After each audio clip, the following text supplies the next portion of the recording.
નમસ્કાર મિત્રો સ્વાગત છે તમારું અમારી યુટ્યુબ ચેનલમાં। આજની વિડીયોમાં વાત કરીશું દેશ અને દુનિયાના સુપરફાસ્ટ સમાચારની। સૌપ્રથમ વાત કરીએ તો ભારે વરસાદને કારણે માર્ગ પર મળી છે બિનવારસી નંબર પ્લેટ। અમદાવાદ શહેરમાં ભારે વરસાદના પગલે રસ્તાઓ બેટમાં ફેરવાઈ ગયા હતા। ઘણા વિસ્તારોમાં સોસાયટીઓમાં પાણી ફરી વળ્યા હતા, જેના કારણે લોકોના વાહનોને નુકસાન થવાની ભીતિ સેવાઈ રહી છે। વરસાદને લઈને પાણીના પ્રવાહમાં ઘણા લોકોના કાર અને બાઇકની નંબર પ્લેટ નીકળી ગઈ હતી અને વહી પણ ગઈ હતી। મોર્નિંગ વોક પર નીકળેલા લોકો આ નંબર પ્લેટો રસ્તા પર જોઈને મેસેજ વહેંચતા કર્યા છે। મિત્રો, અન્ય મહત્વના સમાચારની વાત કરીએ તો પાવાગઢમાં ભૂસ્ખલન થતાં લોકોમાં ભયનો માહોલ છવાઈ ગયો છે।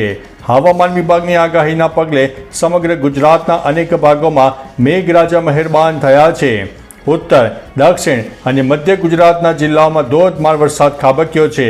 જો કે સુપ્રસિદ્ધ યાત્રાધામ પાવાગઢ નિજ મંદિર પગપાળા જવાના રસ્તે પાટિયા પુલ પાસે પાણીના પ્રવાહ સાથે એક મોટો પથ્થર સાથે નાના પથ્થરો ડુંગર પરથી ધસી પડ્યા હતા, જેના કારણે સ્થાનિકોમાં ભારે અફરાતફરીનો માહોલ પણ છવાઈ ગયો હતો। મિત્રો, અન્ય મહત્વના સમાચારની વાત કરીએ તો સાબરમતી નદીમાં પાણીનું જળસ્તર વધ્યું છે। અમદાવાદ સાબરમતી નદીની જળ સપાટી પણ વધી રહી છે, જેના લીધે વાસણા બેરેજના 4 દરવાજા 3 ફૂટ ખોલી દેવામાં આવ્યા છે અને 7124 ક્યુસેક પાણીનો નિકાલ કરાઈ રહ્યો છે। અમદાવાદ શહેરમાં બપોર પડતા જ મેઘરાજાએ ધમાકેદાર એન્ટ્રી કરી હતી અને બપોરે આકાશમાં કાળા ડિબાંગ વાદળો છવાઈ ગયા હતા અને ત્યારબાદ વરસાદ પણ શરૂ થયો હતો। મિત્રો, અન્ય મહત્વના સમાચારની વાત કરીએ તો ગાંધીનગર બન્યું છે ભુવાનગરી। રાજ્યનું પાટનગર ગાંધીનગર ભુવાનગરી બની ગયું છે અને સેક્ટર 2D પાસે કાર ભુવામાં ગરકાવ થઈ ગઈ હતી, જેમાં લોકો આ દ્રશ્ય જોઈને ચિંતામાં મુકાયા છે।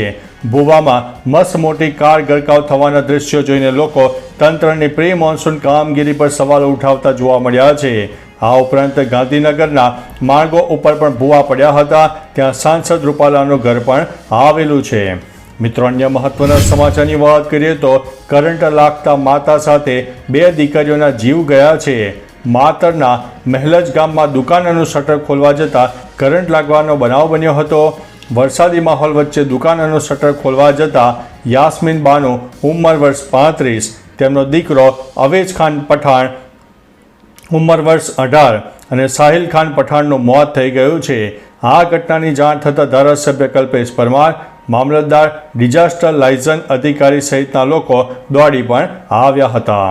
મિત્રો, અન્ય મહત્વના સમાચારની વાત કરીએ તો સાબરકાંઠાના હિંમતનગરમાં એક રખડતા શ્વાનના આતંકના સમાચાર સામે આવ્યા છે, જેમાં આ શ્વાને એક જ દિવસમાં 38 લોકોને શિકાર બનાવ્યા હતા, જેમાં તમામ 38 દર્દીને હિંમતનગર સિવિલમાં સારવાર અપાઈ હતી। આ શ્વાન બાઇક પર અને ચાલતા જતા લોકોને કરડ્યું હતું।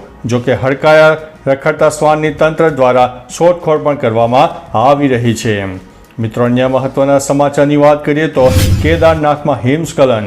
ઉત્તરાખંડના કેદારનાથમાંથી એક ભયાનક તસવીર સામે આવી છે। અહીં ગાંધી સરોવર ઉપરનો બરફનો પહાડ તૂટી પડ્યો હતો, તેનો વિડીયો પણ સામે આવ્યો છે। કેદારનાથ ખાતેની આ ઘટનાનો વિડીયો ડરામણો છે। અહીં ગાંધી સરોવર પર હિમસ્ખલન થયો અને થોડી જ વારમાં બરફનો પર્વત નીચે આવ્યો હતો। આ ઘટનાનો વિડીયો પણ સામે આવ્યો છે।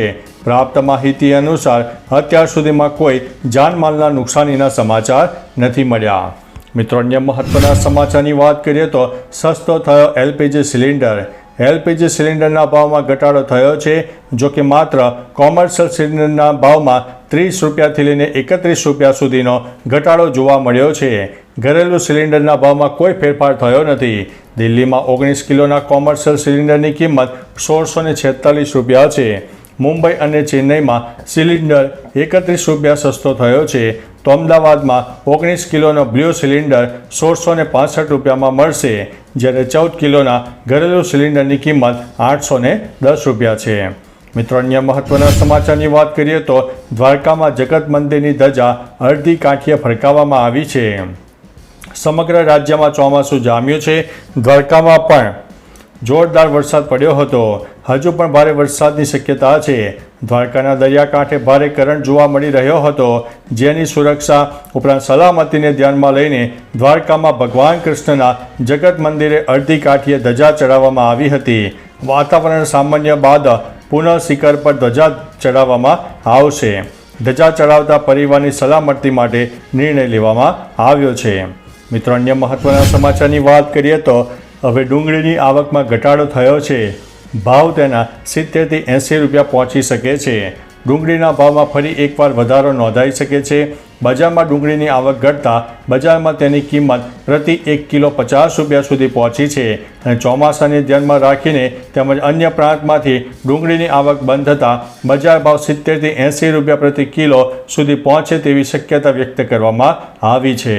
મિત્રો, અન્ય મહત્વના સમાચારની વાત કરીએ તો સૌરાષ્ટ્રમાં સાંબેલાધાર વરસાદ, 4 કલાકમાં 8 ઇંચ વરસાદ નોંધાયો છે. સૌરાષ્ટ્રમાં મેઘરાજા જોરદાર બેટિંગ કરી રહ્યા હતા. જૂનાગઢમાં 4 કલાકમાં 8 ઇંચ વરસાદ વરસતા નદીઓમાં ઘોડાપૂર પણ જોવા મળ્યું હતું. દામોદર કુંડ ઓવરફ્લો થયો છે.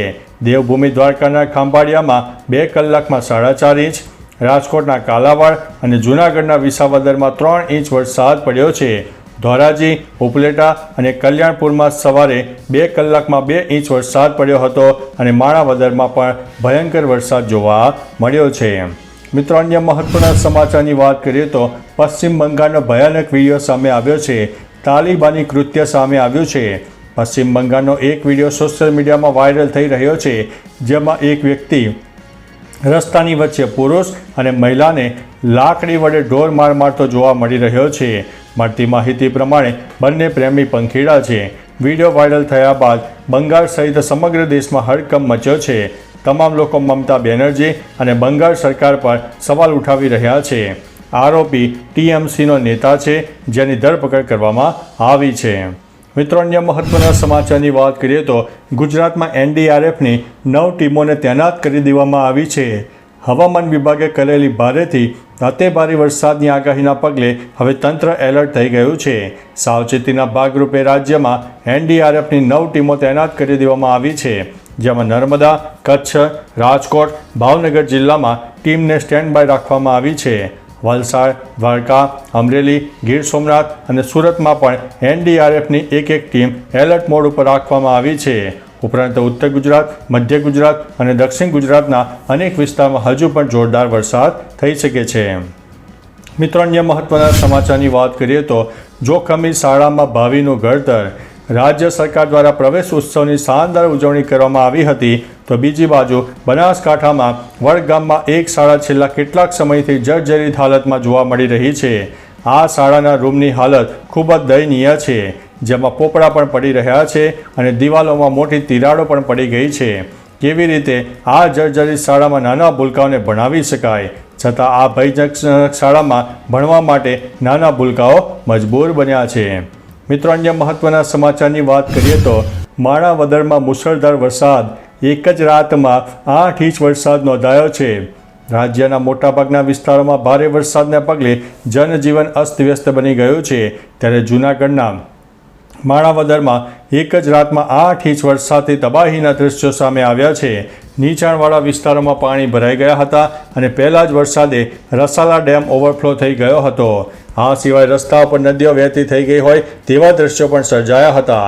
જૂનાગઢમાં પણ 8 ઇંચ વરસાદ ખાબકી ગયો છે. મિત્રો, અન્ય મહત્વના સમાચારની વાત કરીએ તો સૂર્યકુમાર યાદવને મળ્યા છે ડબલ એવોર્ડ. ફાઇનલ મેચમાં શાનદાર ફિલ્ડિંગ કેચ કરવા પર સૂર્યકુમાર યાદવને બેસ્ટ ફિલ્ડરનો એવોર્ડ આપવામાં આવ્યો છે. એક સમય એવું લાગતું હતું કે આફ્રિકન ટીમ ભારતીય ટીમને હરાવીને ટ્રોફી જીતી લેશે, પરંતુ 20મી ઓવરના પ્રથમ બોલ પર સૂર્યકુમાર યાદવે પોતાની સ્કિલ દ્વારા ડેવિડ મિલરનો કેચ કરીને સમગ્ર મેચનો પાસો બદલી નાખ્યો હતો. જોકે મેચ જીત્યા બાદ જય શાહે ચંદ્રક પહેરાવીને સૂર્યકુમાર યાદવને ગળે પણ લગાવ્યા હતા. મિત્રો, અન્ય મહત્વના સમાચારની વાત કરીએ તો 41,000ની નકલી નોટો સાથે 3ની ધરપકડ કરવામાં આવી છે. કાલુપુર એએમટીએસ બસ ટર્મિનલ પાસે ઝોન નંબર 3માં એલસીબીને બાતમીના આધારે શનિવારે બપોરે વોચ ગોઠવીને મધ્યપ્રદેશથી ડુપ્લિકેટ ચલણી નોટો મંગાવનાર રિક્ષા ચાલક સહિત 3 આરોપીને ઝડપી પાડવામાં આવ્યા છે. આ આરોપીઓ 41,000ની નકલી નોટની ડિલિવરી આપવા જતા હતા ત્યારે ઝડપાઈ ગયા હતા, જેનો કાલુપુર પોલીસે 5 સામે ગુનો નોંધીને ફરાર આરોપીઓની શોધખોળ પણ હાથ ધરી છે. મધ્યપ્રદેશથી નકલી નોટ મંગાવવામાં આવતી હોવાની વાત સામે આવી છે. તો ચાલો મિત્રો, ફરીથી દેશ અને દુનિયાના સુપરફાસ્ટ સમાચાર લઈને મળતા રહીશો. ત્યાં સુધી અમને રજા આપશો. નમસ્તે.